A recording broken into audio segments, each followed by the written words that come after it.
So Packers are at home. Like I said, noon kickoff. Packers usually play better in this time slot. Packers are 5.5-point favorites at home. So big favorites, biggest favorites of the year. 47.5-point over under.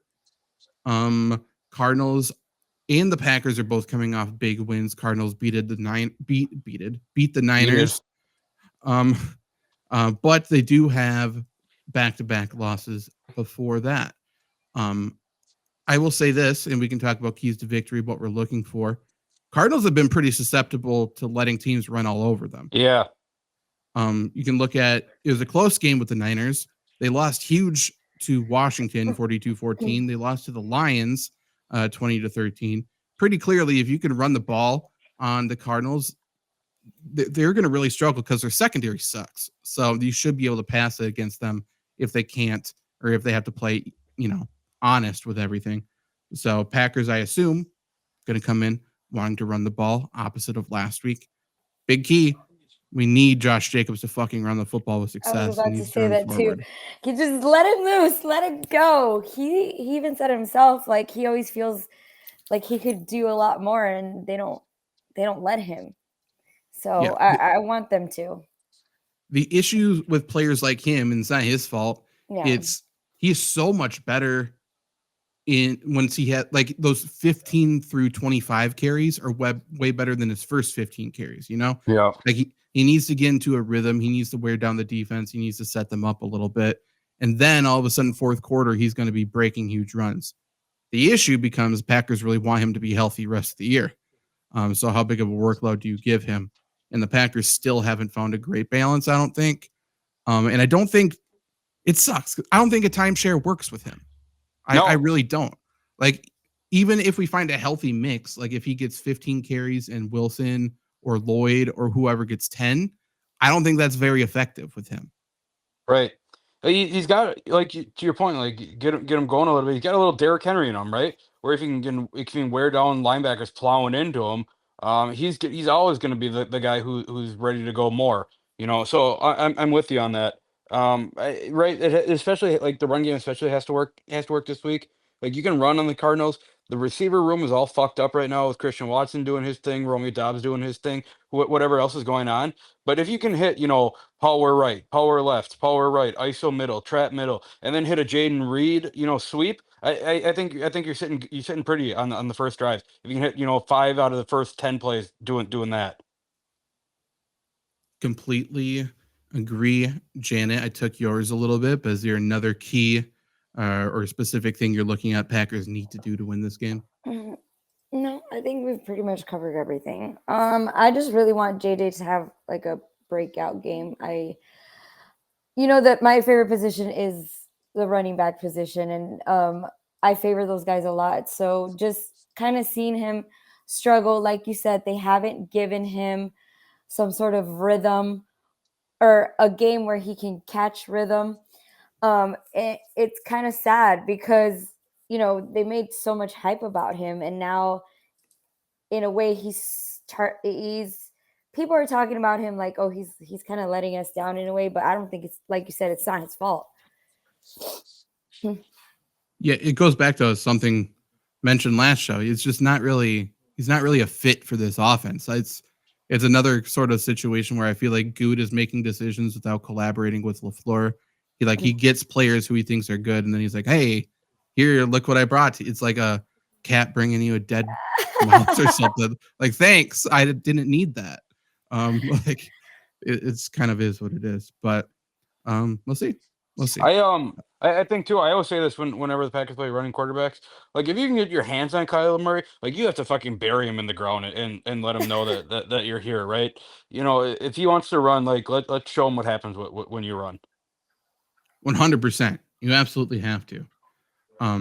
It's a really hard thing to do. But if they can get his hands, so like, hard. if you can get one or two good ones, like, you have to take them. You have to, and just collaborating on him is tough. Just because not only is he extremely athletic and quick, but he's also tiny, and it's a real thing. Like, trying to find him, that's a real thing. It's going to be tough. So Packers have to do that. They have to. I'm always with. They have to be careful when they rush. They have to rush with patience almost. Yeah, They can't just go crazy. I'm always a proponent of this of you get a running quarterback and get him down the sideline. If he's out of bounds, take the 15-yard penalty if it's early in the game and set a tone. I agree. You have to make it count though. Yeah, You for can't sure. you can't do like a little push thing out of bounds and get like that doesn't do anything. You have to claim it. You have to do what Clay Matthews did to Colin Kaepernick. For sure. For sure. That's true. Hopefully we can do that. But that goes back again to the Quay Walker thing. Quay Walker's a perfect person to take one on the Agreed. shoulder, by the way. If he is effective in spying Kyler Murray, it allows those edge guys to be a little bit more aggressive. Because I Yeah. do think, like, if there's one person who can keep up with Kyler Murray, chase him down, it is him. Yeah. As much shit as I give him, he's so athletic. He's so fast. He's great at that one thing. Go towards the football. Luke, do you have any other keys here? I mean, no, like I said, if you can take Marvin Harrison out, I think you're fine, right? Like Kyler Murray's gonna run. If you can take him out, fine. Like on offense, you guys kind of hit on the head. Like you have to run the ball. We have to get it good. I don't think this is a game where you need to rely on the pass. Um, although Zach, you brought it up before. Pack have been doing a really good job of beating zone coverage. They see zone coverage if Love can check to it and just have guys find those open spots, kind of like what the Chiefs do, right? Kind of what Rashee Rice, what Travis Kelsey have kind of made careers on is just find the open spot. That's Jaden Reed's been dominating at that this year. I'm all for that too. But I don't know. I think Green Bay's a better team again. I think if they can just play, if they can play to the level that they were playing like against the Titans and the Colts, I think this is an easy win here. I think so too. And yeah, it was a private message off air. Jaden Reed's been so good this year, has over 300 yards receiving. He has 6 against man coverage. 6 yards, I believe, is the number. Not catches, not anything else. And Christian Watson leads the team in yards versus man with like 34. So Packers have not done well against man coverage, and they also haven't really seen much man coverage. And I think that's going to continue in this game because it's another game where the Cardinals secondary is pretty goddamn bad. Like they can't play man on man with the Packers receivers. Whether you think the Packers receivers are average or great, the Cardinals secondary is much worse than that. I can guarantee that. Even the Cardinals playing pretty good defense this year overall, they've allowed the third highest completion percentage to teams, allowing teams to complete over 72% of their passes. And that's because they play zone, because they can't cover anybody one-on-one, and then they can't get after the passer. So this screams run Jaden Reed on a deep cross every play. Mm-hmm. Like it's just one of those games where Jordan Love probably isn't going to be under pressure, and Packers receivers are good at finding soft spots in the zone, and Matt LaFleur's great at calling plays against zone. So this game should be perfect for Matt LaFleur. Yeah. In the bag. In the bag. I agree. Scares me a little bit. Like this is the game where it's like, oh, strength on weakness. Let's go. And then yeah. We'll see. And then we get fucked and we have to eat our words. We're like, well, that sucked. it could end up being like an offensive like showcase though too. Like if Kyler Murray gets running on the Packers, I think the Packers are going to be able to score. I'm really not worried about that. I agreed. So it could be like a 30-35 game. It could be crazy. So I'll start with my predictions. Again, the Packers are favored by 5.5. The over-under is only 47.5. I do think the Packers win 30. I'll go 30-22. I think it's a pretty big win, and I think a lot of points are scored.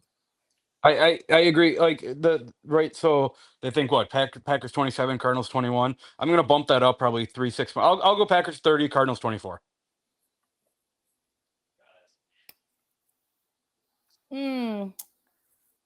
Packers 27, Cardinals 14. I feel like I need to bet that exact score. You put a lot of thought into that for it to not be exactly. Hey, last week I was pretty close. I was like, what the hell? I was not expecting it to be that close to what I thought, but I did put a lot of thought into that.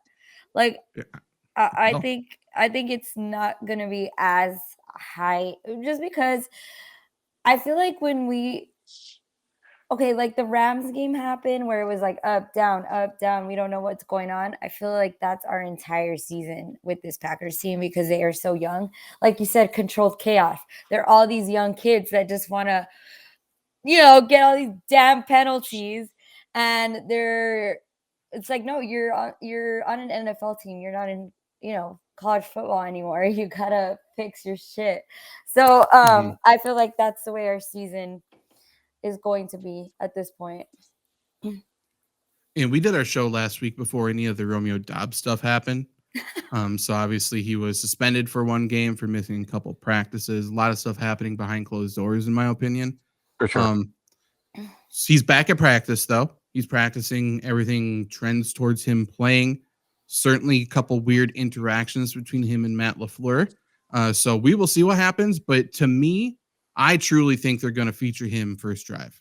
I think they're going to get him the football pretty early and often in this game. And again, like if there's one game where you should be able to pick which receiver you want to have a good game, it should be against the Cardinals. So I don't know if he is like a Cardinals fan because of where he's from as well, by the way. That's very possible. Like it feels like a big Romeo Dobbs game, and all of a sudden everything's right in the world. We'll see though. Or it's a bad game and he requests a trade. We'll see.